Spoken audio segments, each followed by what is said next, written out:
నాకు common sense అడుగుతున్నాను. So కాబట్టి ఉండాలి, అట్లీస్ట్ ఒక ఇద్దరు ముగ్గురు అన్న ఉండాలి. ఇల్లు సందడిగా ఉంటుంది. వాళ్ళకి మనకి ఏ కారణం చేత మనం చచ్చిపోయినా వాళ్ళకి ఒక తోడు నీడ ఉంటారు. వాళ్ళ ముచ్చడి చెప్పుకోవడానికి, మంచి చెడుకి సపోర్ట్ సిస్టమ్ ఉంటుంది. కాబట్టి అట్లీస్ట్ ఒక ఇద్దరన్నా ముగ్గురన్నా ఉండాలి పిల్లలు.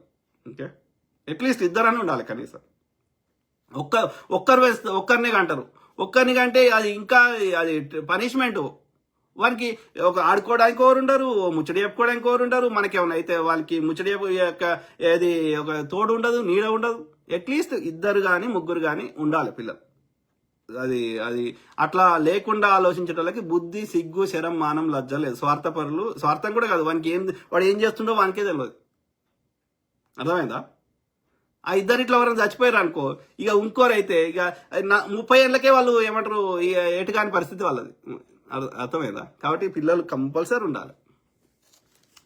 అది ఒక ఏమంటారు, వెనకట గొర్రెలు, బర్రెలు, తర్వాత ఏమంటారు యొక్క పంట పొలము, ఇవన్నీ ఆస్తులు ఎట్లనో పిల్లలు కూడా ఒక ఆస్తి.